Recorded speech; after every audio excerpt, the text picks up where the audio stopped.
Bismillahirrahmanirrahim.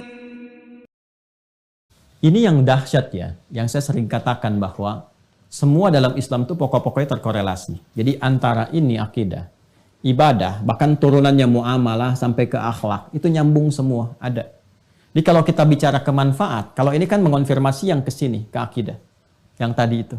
Kalau kita bicara manfaat, berarti aspeknya ke muamalah tuh. Ya, khususnya terkait dengan lingkungan. Karena ibadah sendiri adalah praktek muamalah kita dengan Allah, pembuktian kebertuhanan kita kepada Allah. Kalau sudah bicara ke sini, umumnya kan arahnya ke sini nih. Ya, dampak kepada kehidupan kita dalam berinteraksi dengan lingkungan, dengan manusia, dengan kehidupan dan sebagainya. Maka Allah langsung menjawab, Allah sendiri yang langsung menjawab. Satu, manfaat sholat itu pertama, bisa melatih pribadi kita menjadi lebih baik. Menjadikan seseorang insan beriman menjadi baik. Masih ingat seseorang itu jadi baik kalau bisa mengelola dirinya kan? Nafasnya, jiwanya, supaya tidak berdiri sendiri di sifat fujur. Dan masih ingat apa yang saya sampaikan dulu sekali, ya kan? Fujur itu kalau sudah berdiri sendiri diprovokasi setan, wujudnya kan dua. Kalau bukan fahsya, itu mungkar. Fahsya keburukan yang bersumber dari syahwat, pornografi, porno aksi, LGBT, ya, dan turunan-turunannya, kata-kata jorok, kotor, itu fahsya.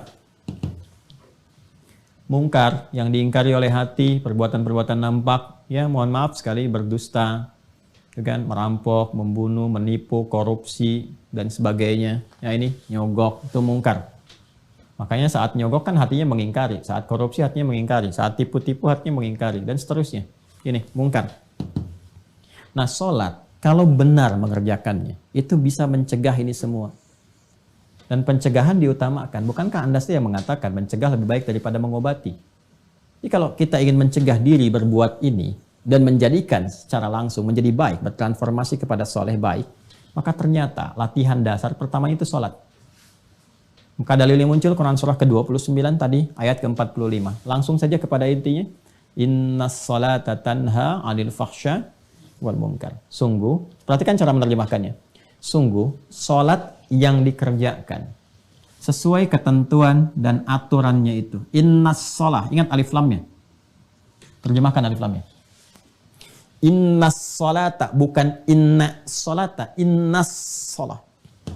Sungguh, sholat yang dikerjakan dengan benar itu sesuai dengan ketentuan dan aturannya. Tanha 'anil fahsya'i wal munkar. Maka hasil dari itu bisa mencegah pelakunya dari perbuatan keji dan mungkar. Jelas ya? Nah, jadi kalau ada orang-orang yang sholat tapi masih nampak pada dirinya perilaku keji, fahsya dan mungkar, dicek ini. Boleh jadi sholatnya belum sesuai dengan ketentuan dan aturannya. Nah, yang kedua, sholat menghadirkan ketenangan kepada jiwa.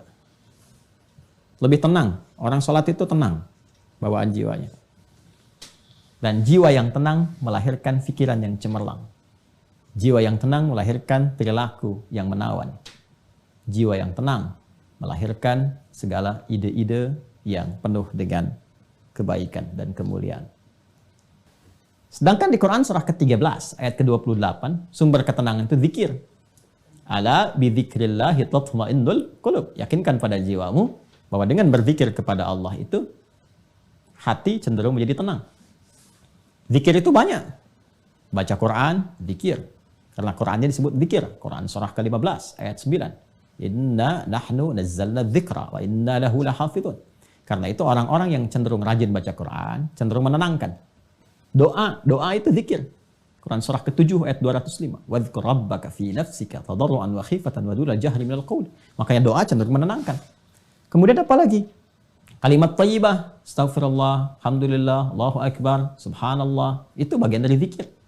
Ya, fa idza qadaitumus salata fadhkurullah. Kalau tuntas salat, zikir kepada Allah. Quran surah ke-4 ayat 103. Makanya orang-orang yang zikir itu kelihatan tenang. Ya, ahli zikir itu tenang. Enggak ada ahli zikir emosian. Tenang. Ahli zikir itu tenang, auranya, karismanya, macam-macam itu. Zikir. Dan salat Itu puncaknya zikir, karena memadukan semua itu. Dalam sholat ada takbir, Allahu Akbar. Dalam sholat ada tahmid, Alhamdulillah. Dalam sholat ada apa lagi? Ada tasbih, Subhanallah, Subhana rabbiyal a'la wa bihamdi. Dalam sholat ada istighfar, Allahumma gfirli, Subhanakallahumma bihamdika, Allahumma gfirli. Dalam sholat ada Al-Quran, Al-Fatihah baca Al-Quran. Ya, dalam sholat rukuk sujud ada doa, dan seterusnya. Gabungan. Makanya orang sholat itu harusnya cenderung lebih tenang. Dan sholat disebut zikir. Balik ke Quran surah 20, Thaha ayat 14. Disebutkan ketika Allah mengaitkan sholat dengan iman, faedahnya zikir. Innani anallahu la ilaha illa ana fa'budni wa aqimis salata li dzikri. Ya, tunaikan sholat dengan benar sebagai zikir kepadaku. Zikir kepada Allah itu puncaknya dalam sholat. Makanya sholat itu dahsyat. Jangankan sholat saat mau dilakukan, tempat sholatnya aja bikin tenang. Ya. 3. Sarana curhat terbaik yang mempercepat pengabulan doa. Ini, percepat terkabulnya doa. Sarana curhat terbaik kepada Allah. Ya, ingin menyampaikan apa? Curhat kita kan kepada Allah dalam bentuk doa. Quran surah ketiga contoh, Ali Imran ayat 38 sampai 39. Ya, tentang kisah Nabi Zakaria yang divonis nggak mungkin, yang mustahil kata manusia punya keturunan. Nabi Zakaria sudah beranjak sepuh, fisiknya sudah letih, rambut memutih. Ya, istri terutama divonis dengan hal-hal teknis secara medis yang katanya tidak mungkin punya keturunan. Apa yang dilakukan? Curhatnya kepada Allah. Beliau sholat. Sholat tuh, solusinya sholat. Ya, hunalika da'a Zakaria Rabbah, di mihrab itulah, di mihrabnya Maryam beliau berdoa. Sholat. Ya, nanti tahu sholatnya di ayat 39.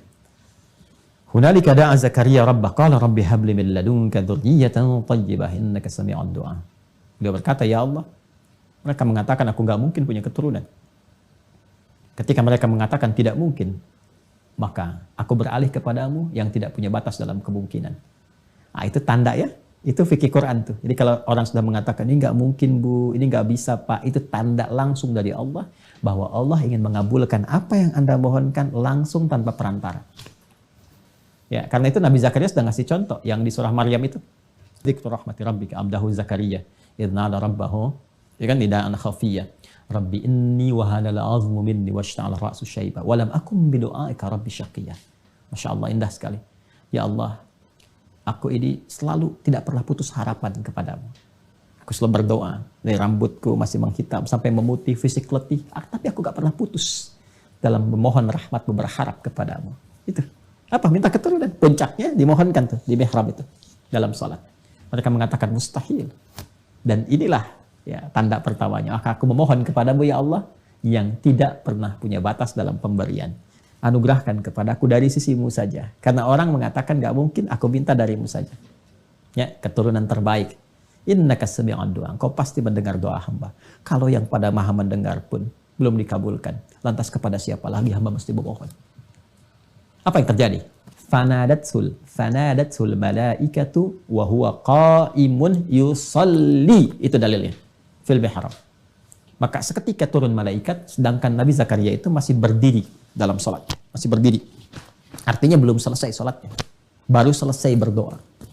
Seketika turun, menyampaikan, Annallaha yubashshiruka bi Yahya. Beri kabar, kau akan punya anak. Dapat kabar dari Allah, jadi kabulkan, akan punya anak, istrimu akan mengandung. Ya, dan namanya diberikan oleh Allah Yahya. Hidup yang kata orang mustahil. Ada dari rahim seorang perempuan yang divonis secara medis, klinis, monofus dan mandul punya keturunan, kata Allah, gak ada yang mustahil bagiku. Jadi, terjadi. Mudah bagi Allah menjadikan segala yang bisa terjadi. Salat mempercepat hadirnya kesuksesan dan kebahagiaan. Ya. Kita gabungkan 4 dan 5, mempercepat kesuksesan dan menghadirkan kebahagiaan. Sukses dan bahagia. Ya, komplit tuh 5. Salatnya 5 waktu, 5 faidah.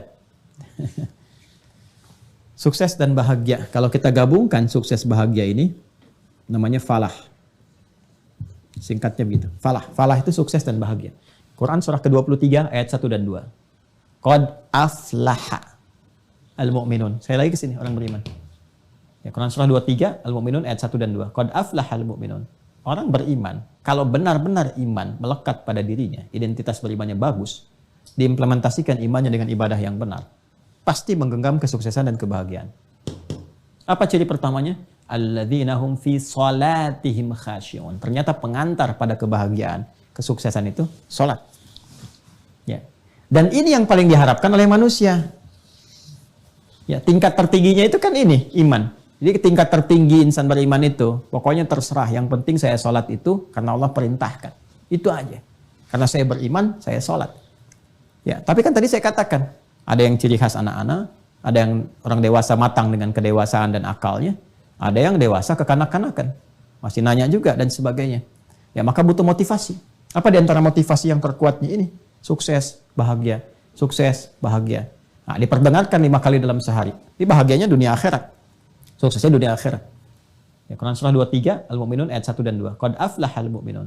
Orang beriman, kalau benar-benar iman melekat pada dirinya, identitas berimannya bagus, diimplementasikan imannya dengan ibadah yang benar, pasti menggenggam kesuksesan dan kebahagiaan. Apa ciri pertamanya?